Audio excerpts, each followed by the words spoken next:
এ পৃথিবীর জমিনের ভিতরে আমার নূরের নবী মুহাম্মদ মুস্তাফা সাল্লাল্লাহু আলাইহি ওয়াসাল্লামের অনেক আশিক রয়েছে, অনেক পাগল রয়েছে, ঠিক কিনা? এই আমার নূরের নবী মুহাম্মদ মুস্তাফা সাল্লাল্লাহু আলাইহি ওয়াসাল্লাম এর এমন একজন পাগল ছিল গো, যেই পাগলটা ছিল হিন্দুস্তানের। ওই পাগলটা আগেরকার যুগের ভিতরে এই বর্তমান জামানার ভিতরে মানুষ হজ করতে, ওমরা করতে, মদিনা জিয়ারত করতে তারা প্লেনের ভিতরে যায়, কিন্তু আগের জামানার ভিতরে তারা ওমরা করার জন্য, হজ করার জন্য তারা জাহাজের ভিতরে রওনা হতো। ওই আশিকে রাসূল আমার নবীর প্রেমিক, তিনি যখন জাহাজের ভিতরে উঠবেন, তার পকেটের ভিতরে কোনো টাকা পয়সা কোনো কিছুই নাই। ওই আশিকে রাসূল দেখতেছি জাহাজের সিকিউরিটি গার্ড মানুষ চেক করে জাহাজের ভিতরে ওঠাচ্ছেন।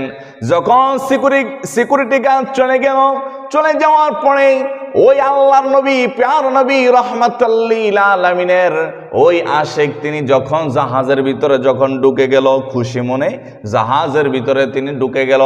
জাহাজের ভিতরে বাবারে ঢুকে যাওয়ার পরে এমন একটা জায়গার ভিতরে ওই আশিক রাসূল বসেছে, একবার জীর্ণ শীর্ণ অবস্থায় তিনি বসে আছে, যেন তাকে কেউ ডিস্টার্ব না করে, যেন তাকে কেউ কোনো কিছু জিজ্ঞাসা না করে। কিন্তু জাহাজের ভিতরে যখন টিটি থাকে, প্রত্যেকটা যানবাহনের ভিতরে টিটি রয়েছে, ওই টিটি যখন আসলো, আসার পরে ওই আশিক রাসূলকে জাহাজ থেকে যখন নামিয়ে দেওয়া হলো, তখন ওই লোকটা ডাক দিয়া কয়, ওই লোকটা মনে মনে ভাবতেছে, ইয়া রাসূলুল্লাহ, ইয়া হাবিবাল্লাহ, নবীজি, ও মায়ার নবী গো, আপনি মনে হয় গরিবের নবী না, আপনি হইলেন ধনীদের নবী। ইয়া রাসূলুল্লাহ, ইয়া হাবিবাল্লাহ।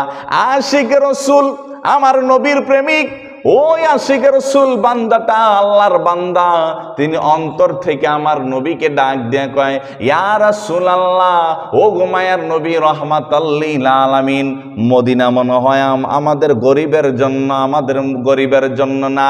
ঠিক ওই সময়ের ভিতরে মসজিদ থেকে আযান আসলো, হাইয়া আলাস সালাহ। যখন হাইয়া আলাস সালাহ, নামাজের দিকে তোমরা অগ্রসর হও, নামাজের দিকে আসো। যখন ওই পাগলা ওযু বানাইলো, নামাজের ভিতরে দাঁড়াবে,